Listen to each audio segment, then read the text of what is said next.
बिस्मिल्लाहिर्रहमानिर्रहीम। अस्सलामु अलैकुम क्लास। उम्मीद है आप सब लोग खैरियत से होंगे। बेटा, लास्ट टाइम हमने अपने चैप्टर नंबर 3 के अंदर उससे रिगार्डिंग तमाम थ्योरी और डेरिवेशन कंप्लीट कर ली थी। तो आपका जितना भी थ्योरी वर्क और डेरिवेशन का था चैप्टर 3 में वो सारा कंप्लीट हो गया है। आज हम स्टार्ट करेंगे हमारे न्यूमेरिकल्स। और न्यूमेरिकल्स से पहले बेटा, सबसे पहले एक छोटा सा टॉपिक है जो कि आपके कुछ न्यूमेरिकल्स में यूज होगा। तो मैं वो टॉपिक आप लोगों को क्लियर कर दूं, फिर हम अपने न्यूमेरिकल्स की तरफ जो है वो मूव करेंगे। तो सब भी आपका टॉपिक है छोटा सा, एक्सेलरेशन ड्यू टू ग्रेविटी और फ्री फॉलिंग ऑब्जेक्ट्स। देखिए, एक्सेलरेशन ड्यू टू ग्रेविटी है क्या? अगर आप एक बॉल को किसी ऊंची जगह से नीचे की तरफ फेंकें या अपने हाथ में लें और उसको ड्रॉप करें तो वो जमीन की तरफ आती है। उसका रीजन क्या है? कि जमीन के अपने अंदर एक फोर्स ऑफ अट्रैक्शन है जो कि ऑब्जेक्ट्स को अपनी तरफ अट्रैक्ट करती है, जिसकी वजह से कोई भी ऑब्जेक्ट चाहे वो किसी भी हाइट पर हो वो अल्टीमेटली जमीन की तरफ ही डाउन होता है, जमीन की तरफ ही गिरता है। ये जो जमीन की अपनी नेचुरल फोर्स है उसको हम कहते हैं एक्सेलरेशन ड्यू टू ग्रेविटी। जमीन की ये नेचुरल फोर्स आपकी एक्सेलरेशन ड्यू टू ग्रेविटी कहलाती है।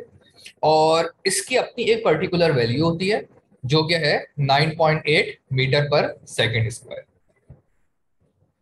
एक्सेलरेशन ड्यू टू ग्रेविटी को सबसे पहले जो डिस्कवर किया था वो डिस्कवर किया था गैलीलियो नाम के एक साइंटिस्ट ने।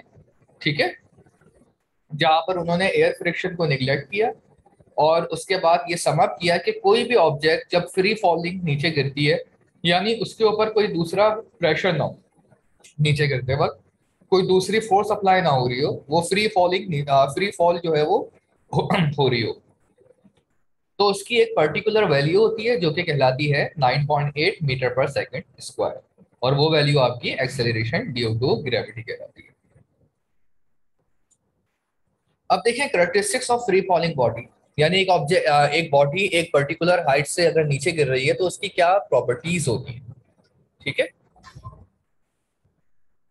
तो when a body is thrown vertically upward, its velocity continuously decreases and becomes zero at a particular height. During this motion, the value of acceleration is negative and Vf is equal to zero. देखिए बेटा, अगर हम एक ball को ऊपर की तरफ throw करें, ऊपर की तरफ जो है वो फेंके, तो उसकी वेलोसिटी कंटिन्यूसली डिक्रीज होती है। फॉर एग्जांपल, एक ऑब्जेक्ट है, हम उसको ए से लेकर डी तक ऊपर की तरफ फेंक रहे हैं, तो बी पर उसकी वेलोसिटी कम होगी, सी पर और कम होगी, और डी पर आते आते उसकी वेलोसिटी जीरो हो जाएगी। और उसके बाद वो ऑब्जेक्ट एक पर्टिकुलर हाइट पर पहुंचने के बाद वापस नीचे ही गिरता है। ठीक है, उसकी वजह क्या है? क्योंकि अर्थ की ग्रेविटेशनल फोर्स जो है वो उसको अपनी तरफ अट्रैक्ट करती है, और अपनी तरफ अट्रैक्ट करने की वजह से वो ऑब्जेक्ट पर्टिकुलरली जो है वो ऊपर से नीचे की तरफ जमीन पर आता है। तो जब भी एक ऑब्जेक्ट जमीन से ऊपर की तरफ जा रहा होगा, तो क्योंकि वो ग्रेविटी के अगेंस्ट काम कर रहा है, तो इस वजह से उसकी फाइनल वेलोसिटी जीरो काउंट होगी और उसकी एक्सेलरेशन जो है वो नेगेटिव में काउंट होगी, और उसकी पर्टिकुलरली वैल्यू होगी -9.8 मीटर पर सेकेंड स्क्वायर। ये पहला पॉइंट है कि कोई भी ऑब्जेक्ट अगर वो ऊपर की तरफ एक पर्टिकुलर हाइट कवर कर रहा है तो उसकी एक्सेलरेशन की वैल्यू हमेशा माइनस में आएगी, और दूसरा हमेशा वो वैल्यू फिक्स आएगी, वो आएगी 9.8। इस पॉइंट को याद रखिएगा क्योंकि ये पॉइंट आपका न्यूमेरिकल्स में यूज होगा। When a body falls back to the ground, its velocity continuously increases and become maximum at a particular height. During this motion, the value of acceleration is positive and initial velocity is equal to zero. अब अगर एक object जो है वो ऊपर से नीचे की तरफ वापस जमीन पे गिर रहा है, तो ऐसे केस में उसकी एक्सेलरेशन कंटिन्यूसली इंक्रीज होगी और इनिशियल वेलोसिटी जो है वो डिक्रीज होगी। ठीक है, और इनिशियल वेलोसिटी यहाँ पर जीरो हो जाएगी उस ऑब्जेक्ट की, और एक्सेलरेशन बेटा जो अपने वो मैक्सिमम हाइट पर पहुंचा था उसके बाद जब वो जमीन पर आ रहा होगा तो वो एक पर्टिकुलर स्पीड से आएगा, और वो स्पीड जो है वो आपकी कहलाती है एक्सेलरेशन ड्यू टू ग्रेविटी, और वो स्पीड आपकी काउंट होगी 9.8 मीटर पर सेकंड स्क्वायर। वो एक्सेलरेशन ड्यू टू ग्रेविटी की वैल्यू आपकी 9.8 मीटर पर सेकंड स्क्वायर होगी। अच्छा, ये बात जहन में रखिएगा कि ऑब्जेक्ट जब फ्री फॉलिंग जमीन पर गिरता है तो उसके ऊपर उसके वेट का इफेक्ट नहीं होता। फॉर एग्जाम्पल, दो किस्म की बॉल्स हैं, एक है आपकी 10 केजी की और दूसरी बॉल है आपकी 1 केजी। ठीक है, एक है आपकी 10 केजी की बॉल है, दूसरी आपकी 1 केजी की बॉल है। दोनों बॉल्स को आप एक ही हाइट से एक साथ जमीन की तरफ गिराएंगे तो दोनों बॉल्स एक साथ जमीन पर गिरेंगी। ये नहीं होगा कि 10 केजी वाली बॉल अपने वेट की वजह से पहले जमीन को टच करेगी और 1 केजी वाली बॉल बाद में। दोनों बॉल्स इक्वल स्पीड से जमीन की तरफ मूव करेंगी और एक साथ ही जमीन की सरफेस को टच करेंगी, क्योंकि दोनों ऑब्जेक्ट के ऊपर acceleration due to gravity same apply हो रही है, जो कि 9.8 मीटर पर सेकंड स्क्वायर। तो एक्सेलरेशन, ग्रेविटेशनल एक्सेलरेशन या एक्सेलरेशन ड्यू टू ग्रेविटी जो है, इसका वेट से कोई ताल्लुक नहीं होता। It is independent of weight, ठीक है, एंड मास। ये ऑब्जेक्ट के ऊपर, हर ऑब्जेक्ट पर इक्वली अप्लाई होती है। थर्ड पॉइंट में वही आपको फ्री फॉलिंग ऑब्जेक्ट की एक्सेलरेशन बताई हुई है। अच्छा, एक बात और इसमें ध्यान में रखिएगा बेटा, equation of motion for a free falling object. आपने इक्वेशन ऑफ मोशन हमारे लेक्चर नंबर 6 के अंदर ही ड्राइव की थी, और इन इक्वेशंस के अंदर आपने तीन किस्म की इक्वेशन ड्राइव की थी। एक V F is equal to V I plus A T, एक S is equal to H I V I T plus half G T square, और एक two A S is equal to V F square minus we I square. तो यहां पर बेटा ये आपका half A T square था, acceleration is equal to half A T square. इसमें एक पॉइंट जहन में रखिएगा कि जब भी आप किसी भी ऑब्जेक्ट के बारे में, किसी भी न्यूमेरिकल के अंदर अगर किसी ऑब्जेक्ट के बारे में बात हो रही है कि वो जमीन से ऊपर की तरफ मूव कर रहा है, यानी कि एक पर्टिकुलर हाइट कवर कर रहा है, या फिर वो एक पर्टिकुलर हाइट से नीचे की तरफ आ रहा है, तो ऐसे केस के अंदर आपके फार्मूलाज में, इक्वेशन ऑफ मोशन में कुछ चेंजेस होती हैं। वो चेंजेस मैंने यहाँ पर लिख दी हैं कि वो चेंजेस क्या है, कि आपका इक्वेशन ऑफ मोशन का प्रीवियस फार्मूला क्या होता है, फर्स्ट इक्वेशन ऑफ मोशन का v f is equal to v i plus A t. लेकिन अगर एक ऑब्जेक्ट फ्रीली किसी पर्टिकुलर हाइट पर मूव कर रहा है, यानी कि उसके ऊपर ग्रेविटी का इन्फ्लुएंस आ रहा है, ग्रेविटी अप्लाई हो रही है, तो ऐसे केस में उसके फॉर्मूले में चेंजेस ये आएंगी कि एक्सेलरेशन की वैल्यू रिप्लेस हो जाएगी जी से, यानी आप ए टी की जगह पर जी टी लिखेंगे, क्योंकि ऐसे केस में एक्सेलरेशन एक कांस्टेंट अप्लाई होती है और वो आपकी 9.8 है। इसी तरह आपका डिस्टेंस वो रिप्लेस हो जाएगा, डिस्टेंस का एस रिप्लेस हो जाएगा एच से, क्योंकि इस वक्त जो आपका फासला कवर हो रहा है वो in the form of height हो रहा है। आपका फासला, आपका डिस्टेंस हाइट की फॉर्म में कवर होगा, इस वजह से आपका एस रिप्लेस हो जाएगा एच के साथ। सो आपका फॉर्मूला क्या बन जाएगा, h is equal to v I T plus half G T square. हमारा प्रीवियस फॉर्मूला क्या होता था, s is equal to v I T plus half A T square. तो ए को हमने जी से रिप्लेस किया एंड एच को हमने एस से। इसी तरह थर्ड इक्वेशन ऑफ मोशन की बात करें तो हमारा प्रीवियस फॉर्मूला होता था two A S is equal to V F square minus we I square. अब यहाँ पर हमारे पास ए रिप्लेस हो जाएगा, ये सॉरी यहाँ पर रह गया है रिप्लेस होना, ए रिप्लेस हो जाएगा आपका जी से और एस रिप्लेस हो जाएगा आपका एच से। तो the two g h is equal to V F square minus we I square, ये आपका थर्ड इक्वेशन ऑफ मोशन हो जाएगी। तो बेटा ये वेरिएशंस आती हैं इक्वेशन ऑफ मोशन के अंदर in the case of acceleration due to gravity. इन पॉइंट्स को जरूर याद रखिएगा, क्योंकि आगे के न्यूमेरिकल्स में, स्पेशली लास्ट के न्यूमेरिकल्स में, ये प्रॉपर्टीज यूज होंगी। तो अब चलते हैं अपने न्यूमेरिकल्स की तरफ। आपका न्यूमेरिकल नंबर 1 है, find the time taken by sunlight to reach the ground if the distance between the sun and the earth is 1.5 10 is to the power 8 kilometer, velocity of light is 3.3 multiplied by 10 is to the power 8 meter per second.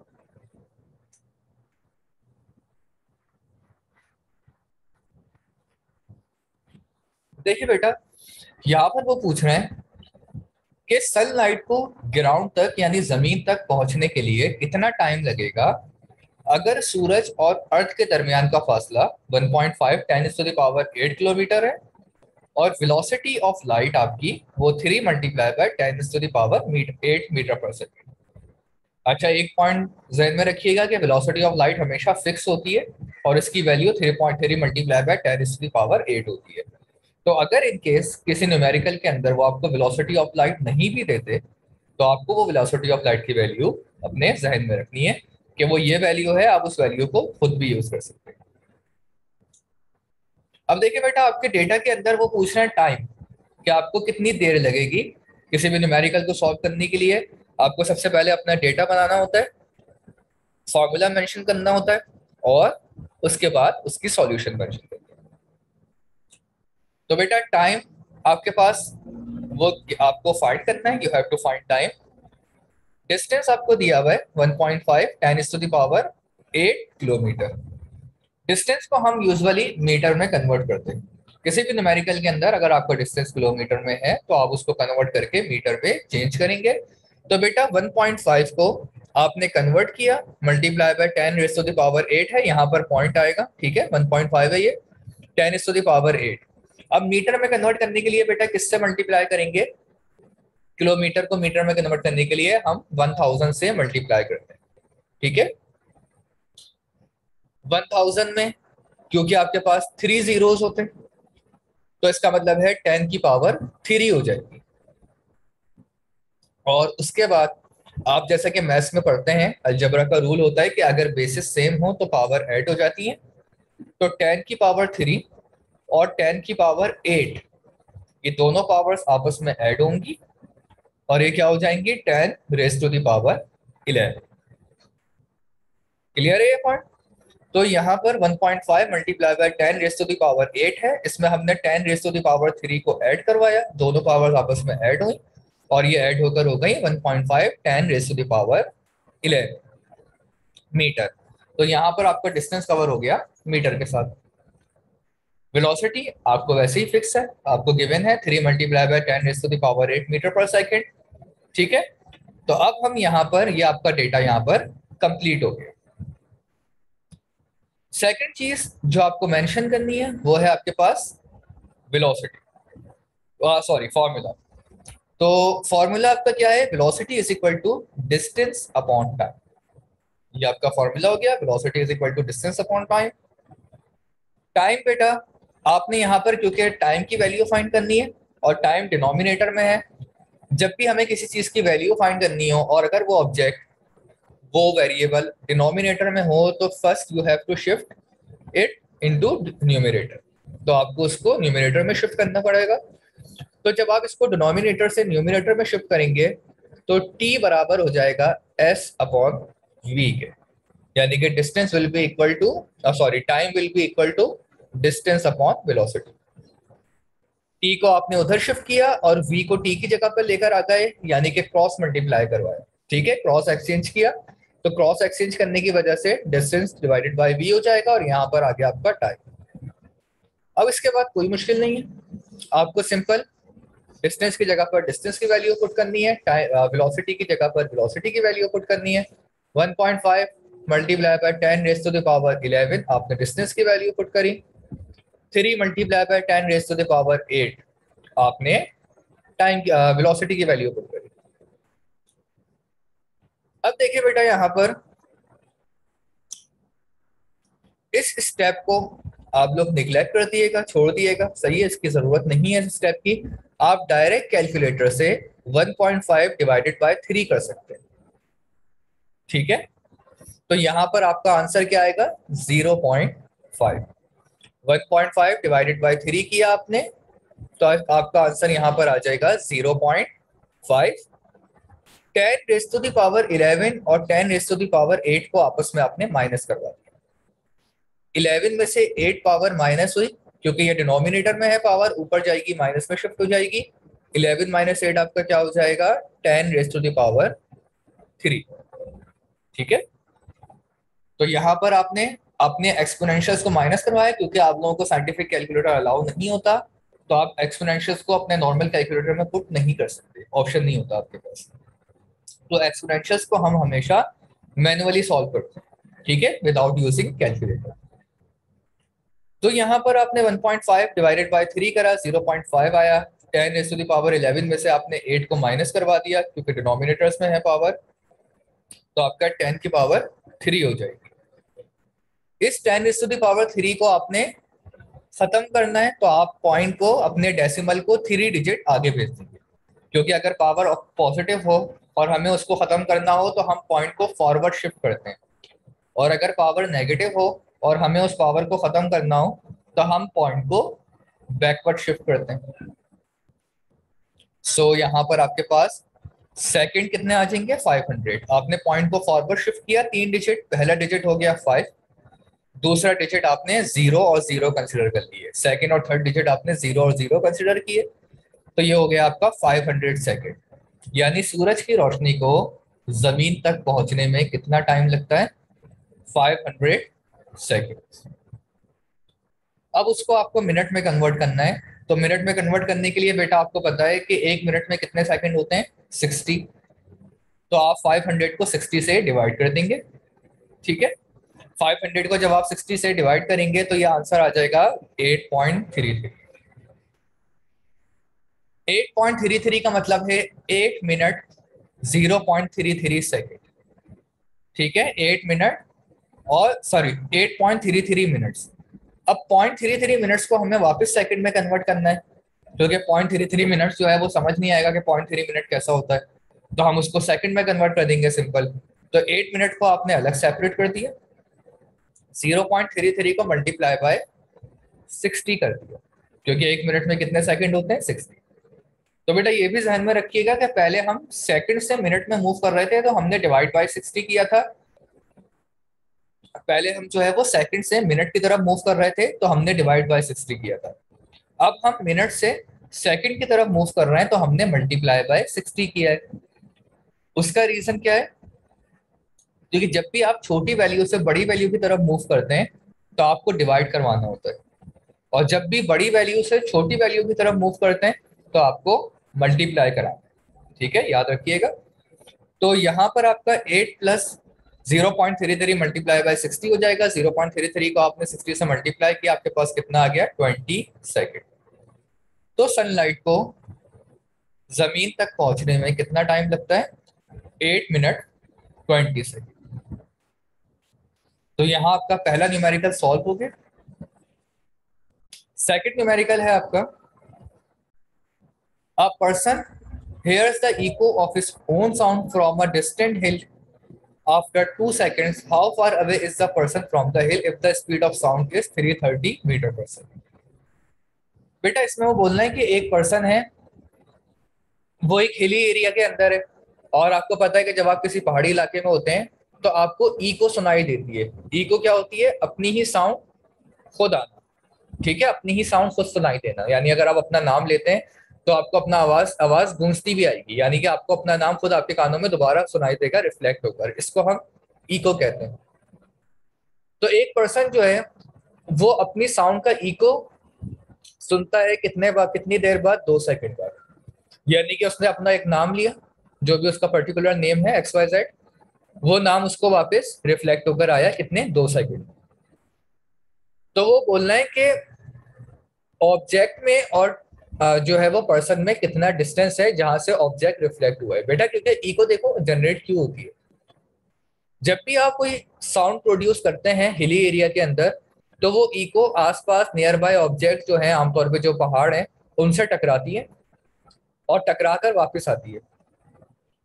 तो देखिए आपकी sound जो है वो double फासला cover कर रही है। आपकी साउंड जो डिस्टेंस कवर कर रही है वो डबल डिस्टेंस कवर कर रही है। पहले आपके थ्रॉट से निकलेगी, पहाड़ से टकराकर वापस आएगी, यानी पॉइंट ए से बी की तरफ मूव करेगी और बी से वापस ए की तरफ आएगी। तो टाइम तो हो गया आपका 2 सेकेंड, जितने टाइम में वो रिफ्लेक्ट होकर आ रही है। और डिस्टेंस आपका किससे रिप्रेजेंट होगा, 2d से।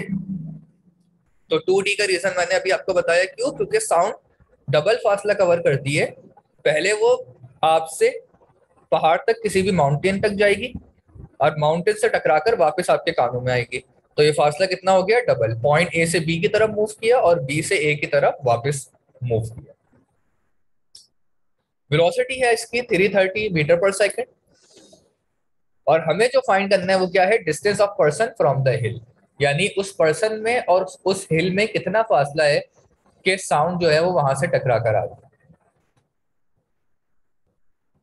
तो आप इसमें क्या करेंगे, डिस्टेंस का फॉर्मूला यूज करेंगे। डिस्टेंस का फॉर्मूला क्या होता है, वेलोसिटी मल्टीप्लाई बाय टाइम। आपको सारे फॉर्मूलास अपने पास लिखने होंगे। तो डिस्टेंस का फॉर्मूला क्या है, velocity multiply by time. Distance को हमने किससे चेंज कर दिया था, 2d से, क्योंकि s भी बेटा डिस्टेंस के लिए यूज होता है और d भी डिस्टेंस के लिए ही यूज होता है। दोनों सिंबल सेम ऑब्जेक्ट के लिए यूज होते हैं। तो d जो है आपका 2d हो गया, is equal to 330 multiply by 2, यानी वेलोसिटी की जगह आपने वेलोसिटी की वैल्यू रखी, t की जगह आपने t की वैल्यू रखी। 330 को 2 से मल्टीप्लाई किया, क्या आंसर आ गया, 660। अब 2 क्योंकि बेटा यहाँ पर मल्टीप्लाई हो रहा है, आपने इसको ऑपोजिट साइड पर शिफ्ट करेंगे तो 660 डिवाइडेड बाय क्या हो जाएगा, 2। 660 डिवाइडेड बाय 2 आपका क्या हो जाएगा, 330 मीटर। तो यानी कि उस ऑब्जेक्ट में और उस हिल में कितना डिस्टेंस था, 330 मीटर। तो बेटा ये आपके दो न्यूमेरिकल्स थे। न्यूमेरिकल नंबर 3.3 मैं अभी नहीं करवा रहा, ये मैं आपको नेक्स्ट लेक्चर के अंदर करवाऊंगा। आप अपने इस लेक्चर को कॉपी डाउन करें अपनी कॉपी के अंदर, और इन न्यूमेरिकल्स को एक दफा देखकर सॉल्व करने के बाद खुद से भी बगैर देखे सॉल्व करें, क्योंकि न्यूमेरिकल्स भी is just like a derivation, कि जितना आप उसकी सेल्फ प्रैक्टिस करेंगे उतना आपके लिए आपको उसको अंडरस्टैंड करना और अपने माइंड में कॉन्सेप्ट को क्लियर करना इजी हो जाए। तो बेटा अपना ख्याल रखिएगा, और रिगार्डिंग कुछ इशू हो इस लेक्चर के तो मुझसे जरूर जो है कंसर्न कर लिएगा। टेक केयर, अल्लाह हाफिज।